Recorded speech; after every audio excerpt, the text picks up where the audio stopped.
La nuit d'hiver était si froide que l'air semblait gelé entre les souffles et le feu du jeune cow-boy vacillait. Il conduisait du bétail à travers les plaines du nord lorsque des hurlements retentirent. Des loups. Son cheval tremblait, les oreilles plaquées en arrière, tandis que des ombres circulaient autour d'eux. Puis il les aperçut. Pas les loups, mais deux jeunes filles apaches, l'une d'environ 18 ans, l'autre de 15, recroquevillées contre une bûche tombée. Les yeux jaunes du prédateur se rapprochaient. Le cow-boy n'avait que quelques secondes pour choisir, sauver sa propre vie ou risquer la mort pour ces inconnus. Serrant son fusil, il avança, le courage battant plus fort que la peur. Le premier coup déchira la nuit, résonnant entre les arbres. Un loup tomba, mais les autres bondirent, affamés. Son cheval se cabra, paniqué, mais il resta ferme. Il tira encore, puis utilisa son fusil comme un gourdin lorsque les crocs étaient trop proches. Les grognements et les aboiements emplissaient l'obscurité jusqu'à ce que finalement, un silence pesant tombe. Autour de lui, les loups gisaient, leur souffle se mêlant à la vapeur de leurs blessures. Le cow-boy était ensanglanté, son manteau déchiré, mais vivant. Il se tourna vers les filles. Elles n'avaient pas bougé, trop choquées, trop effrayées. Lentement, il baissa son arme et murmura d'une voix rauque mais calme, « Vous êtes en sécurité. » La plus âgée le fixa, le visage pâle mais déterminé. Elle ne le remercia pas. La gratitude n'était pas son habitude. Au lieu de cela, elle rapprocha sa sœur, comme pour la protéger autant de lui que des loups. Le cow-boy ne s'approcha pas, conscient que gagner la confiance était plus difficile que toute bataille. Il alluma un feu avec des branches cassées et leur fit signe de s'approcher pour se réchauffer. Au début, elles refusèrent, mais lorsque le froid leur mordit les os, elles s'avancèrent doucement, le regardant comme si elles s'attendaient à une trahison à tout instant. Les heures passèrent lentement. Les flocons de neige tombaient dans les flammes et disparaissaient dans la vapeur. Il remarqua leurs vêtements fins, leurs mocassins déchirés et les ecchymoses cachées dans l'obscurité. Elles étaient des survivantes, oui, mais fragiles. Quelque chose s'éveilla en lui, la solitude, reconnaissant la solitude. « Vous êtes loin du camp », dit-il doucement, même s'il savait qu'elle ne comprendrait peut-être pas toutes ses paroles. La plus jeune serra le bras de sa sœur. La plus âgée resta silencieuse, son regard lourd comme la nuit. Mais le cow-boy savait que le silence valait mieux que les cris. Il leur donna du pain, et lorsque la faim brisa leur fierté, elles mangèrent. Au lever du jour, le feu s'était consumé et avec lui la distance entre eux. Il n'avait posé aucune question, et elle n'avait offert aucune réponse. Le soleil peignait les plaines de lumière dorée tandis que le cow-boy sellait son cheval. À sa surprise, la fille aînée se leva, posant sa main sur l'épaule de sa sœur. D'un simple geste, elle fit comprendre « Suivez ». Il hésita. C'était le territoire apache, et un cow-boy pénétrant dans leur monde risquait bien plus que des balles. Il le regarda avec de grands yeux suppliants, sachant qu'il ne pouvait s'éloigner. Il monta à cheval, offrant sa monture pour les porter tous les deux. La chevauchée dura toute la journée. Il les accompagna, veillant aux ombres dans l'herbe, aux dangers visibles et invisibles. Il apprit leur rythme silencieux, ce langage muet de signes et de regards. La fille aînée gardait le menton haut, guidant avec force, tandis que la plus jeune se blottissait dans sa chaleur. Le cow-boy se sentit intrus dans quelque chose de sacré, mais elle l'avait laissé approcher, et cela suffisait. En fin de journée, ils atteignirent le bord d'un canyon où la fumée de feu dissimulée s'élevait vers le ciel. Les filles s'arrêtèrent, leurs yeux lui indiquant que c'était chez elles. Avant qu'ils ne puissent parler, un bruissement de pas se fit entendre sur le rebord du canyon. Des guerriers apparurent, silencieux comme la pierre, leurs armes serrées. Le cow-boy posa la main sur son arme, sans la dégainer. La fille aînée s'avança, prononçant des mots rapides et tranchants. Peu à peu, les armes s'abaissèrent, mais les regards restèrent froids. Puis elle arriva, leur mère. Grande, aux longues tresses argentées, sa présence imposait plus que n'importe quel guerrier. Son regard se fit doux uniquement en voyant ses filles, vivantes et indemnes. Elle traversa rapidement la distance pour les serrer dans ses bras. Le cow-boy se détourna, sa tâche accomplie. Mais avant qu'il ne puisse partir, la voix de la mère fendit l'air. Il se retourna, croisant son regard. Elle l'examina comme si elle pesait son âme, puis prononça des mots inattendus, « Vous les avez sauvés. Leurs vies sont à vous, et moi aussi. » Un murmure parcourut les guerriers. Le cow-boy resta figé, incertain d'avoir bien entendu. Il s'attendait à de l'hostilité, peut-être même à la mort. Mais cela, c'était autre chose. La mère, fière et inflexible, s'avança. Ses filles se cramponnaient à elle, perplexes, mais elle ne fléchit pas. Elle se désigna du doigt, puis lui, répétant « Votre récompense ». Le souffle du cow-boy se coupa. Il avait combattu des loups pour 2 enfants, pas pour la main d'une femme. « Je ne les ai pas sauvés pour cela », murmura-t-il en secouant la tête. La mère esquissa seulement un léger sourire, une tristesse cachée dans ses yeux. « Loi sacrée », répondit-elle dans sa langue, un mot qu'il comprit à peine. Autour d'eux, les guerriers se déplacèrent, mal à l'aise. Le cow-boy comprit qu'il n'y avait ni geste vide, ni moquerie. En sauvant ses filles, il avait franchi un lien plus ancien que son monde, plus profond que son silence. Un instant, les plaines sauvages se firent immobiles, comme si le désert lui-même attendait son choix. Il regarda les filles, vivantes grâce à lui, leurs yeux adoucis par quelque chose qui dépassait la peur. Il contempla la mer, meurtrie par les années mais intacte, offrant sa présence non par pitié, mais par honneur. Le cœur du cow-boy oscilla entre refus et révérence. Il avait vécu seul, oublié par sa famille, oublié par l'amour. Et maintenant, par un retournement du destin, par une loi qui n'était pas la sienne, il recevait quelque chose qu'il n'avait jamais cherché, mais dont il avait peut-être toujours eu besoin, un sentiment d'appartenance. Lentement, il baissa la tête, non pas en acceptation, pas encore, mais en signe de respect. Le feu crépitait, et la nuit s'épaississait. Le cow-boy resta un moment immobile, ses yeux balayant le paysage silencieux. Les guerriers et la mère des filles semblaient figés dans un respect solennel, comme si l'air même retenait son souffle. Puis, d'un geste lent mais ferme, la mère fit signe au cow-boy de les suivre.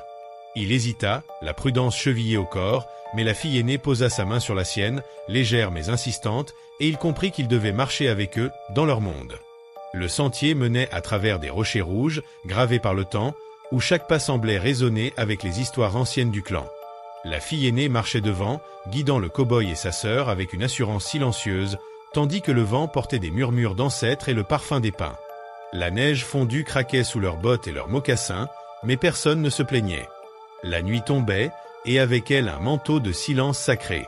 Lorsqu'ils atteignirent un campement caché derrière une colline, les flammes des feux dansaient dans la pénombre, révélant des visages attentifs mais non hostiles. Les guerriers avaient repris leur vigilance, mais pas leur hostilité. Les filles s'élancèrent vers une tente simple, et la mère les suivit, laissant le cow-boy un instant en retrait. Il observa les gestes précis de cette femme. Comment elle s'occupait de ses filles, comment chaque mouvement semblait calculé, mais sans rigidité, comme si elle portait une force ancienne en elle. Il fut invité à s'asseoir près du feu principal, et un vieux chaman, assis en tailleur, l'observa avec des yeux perçants. Le cow-boy sentit le poids de leur jugement silencieux. Il baissa les yeux, reconnaissant l'importance de ce moment. Le chaman posa une main ridée sur une petite flamme, puis leva les yeux vers lui. Sans un mot, il fit un geste vers le ciel nocturne. Le cow-boy comprit. Il n'était pas seulement jugé pour ses actions passées, mais pour la sincérité de son cœur. La mère revint, tenant un petit bol de soupe chaude. Les filles s'installèrent près du feu, encore un peu méfiantes, mais l'aînée fit un signe à sa sœur de manger. Le cow-boy prit place à côté d'elle, acceptant le bol. La chaleur du liquide lui réchauffa les mains, mais ce n'était rien comparé à la chaleur qu'il ressentit dans son cœur, la gratitude silencieuse de ses vies sauvées. Il pensa à sa propre solitude, à ses années passées à errer, à chasser et survivre, mais sans jamais appartenir. Et maintenant, pour la première fois, il sentait un lien fragile mais réel. La nuit avança, et le camp s'endormit progressivement, sauf quelques sentinelles. Le cow-boy, fatigué, s'assit à l'extérieur, contemplant le ciel. Les étoiles brillaient comme des éclats d'argent, et le vent portait le parfum de la terre gelée. Les filles vinrent le rejoindre, assises en silence, les genoux serrés contre la poitrine. Aucun mot n'était nécessaire. La fille aînée regarda les flammes, puis lui offrit un sourire discret, une acceptation lente, mais sincère. Il répondit d'un hochement de tête, sentant un étrange réconfort dans ce silence partagé.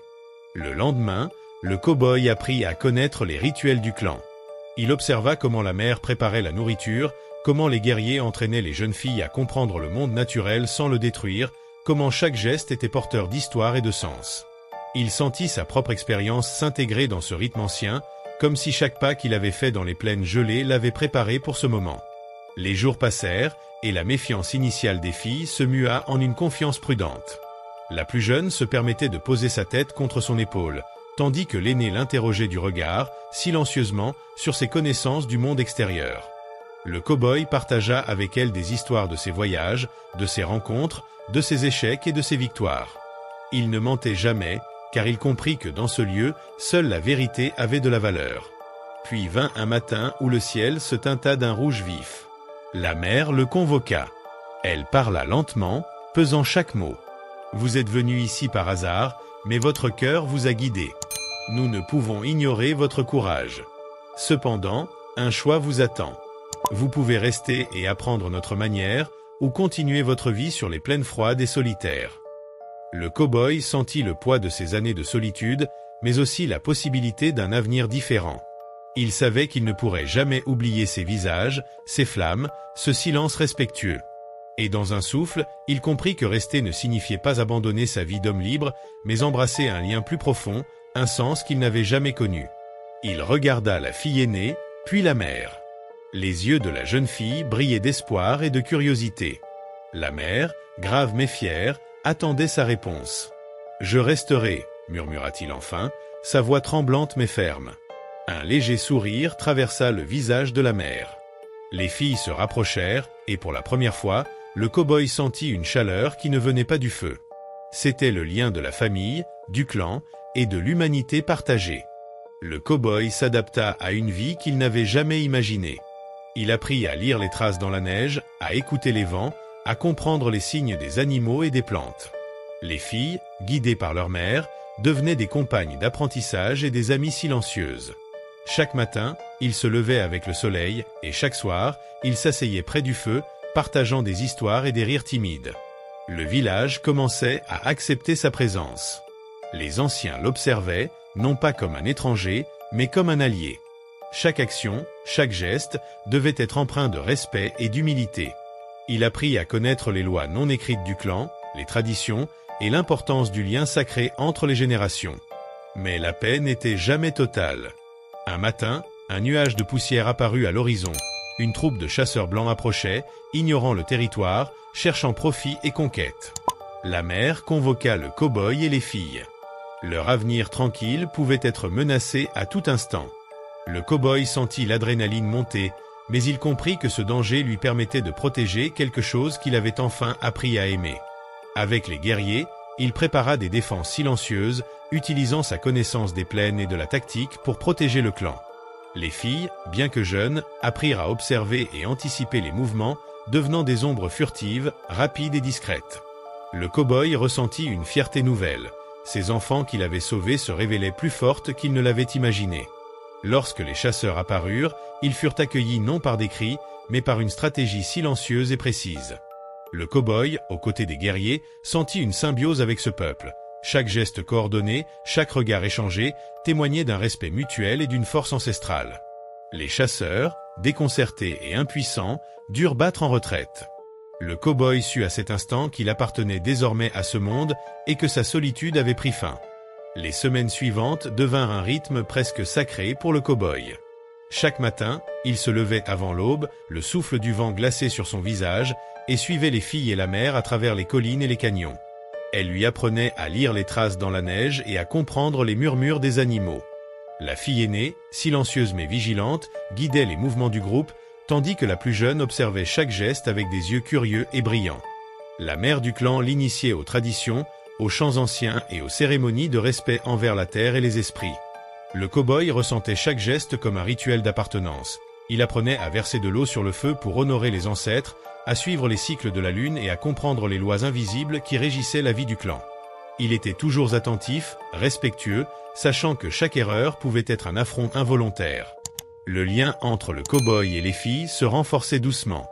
La plus jeune, souvent timide et silencieuse, commençait à poser des questions, ses yeux remplis de curiosité et d'un désir de comprendre. La fille aînée restait prudente, mais elle observait ses gestes et ses réponses, apprenant à lui faire confiance. Un soir, alors qu'il s'était installé près d'un feu de camp, la plus jeune s'approcha de lui, tenant une plume blanche qu'elle avait trouvée dans la neige. Sans un mot, elle la déposa dans sa main. Le cow-boy sentit une chaleur dans sa poitrine. Ce petit geste silencieux signifiait reconnaissance et affection, une manière d'accepter sa présence parmi eux. La fille aînée esquissa un léger sourire à la lueur du feu, une approbation discrète mais claire. Malgré cette paix nouvelle, la menace restait constante. Des rumeurs de colons et de chasseurs étrangers circulaient, certains avides de terre et de bétail, d'autres simplement curieux ou hostiles. Un matin, le cow-boy repéra des traces fraîches près du canyon. Les guerriers l'alertèrent, et la tension monta immédiatement. La mère l'appela à ses côtés et lui parla à voix basse. « Le monde extérieur ne connaît pas nos lois. Tu as choisi de rester parmi nous, mais rester implique de protéger. » Il acquiesça, comprenant la responsabilité qu'il avait acceptée. Il ne s'agissait plus seulement de protéger les filles. Il devait protéger un lien ancestral, un équilibre fragile entre son monde et le leur. Pour tester sa loyauté et son courage, la mère du clan l'emmena dans une expédition solitaire au cœur de la forêt.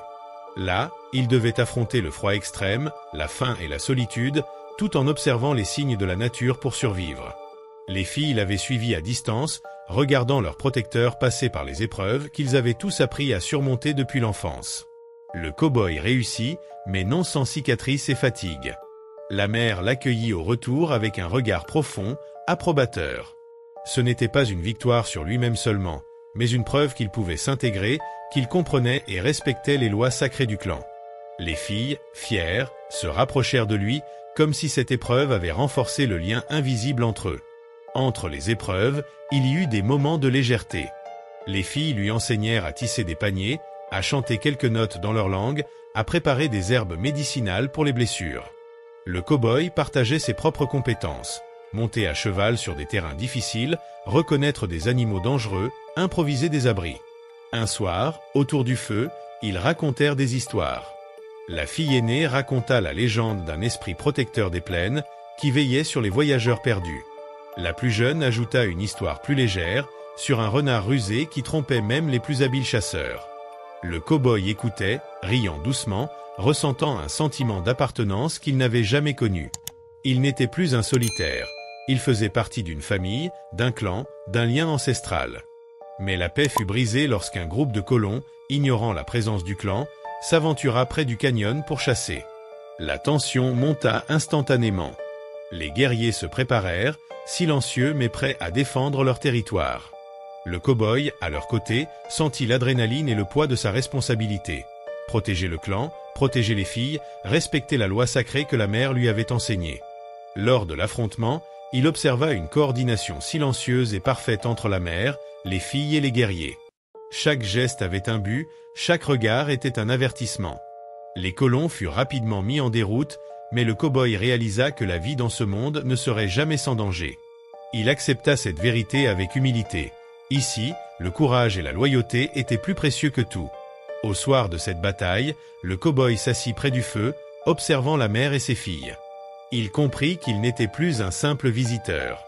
Son courage, sa loyauté et sa compassion avaient créé un lien sacré. La mère s'approcha, posa une main sur son épaule et murmura « Ton cœur est pur. Tu appartiens à ceux que tu protèges. » La fille aînée posa sa tête contre lui, tandis que la plus jeune tenait sa main. Dans ce geste silencieux, il sentit une reconnaissance totale, un lien plus fort que les mots. Il savait que peu importe les dangers, il avait trouvé un foyer et une famille dans un monde où autrefois il était seul.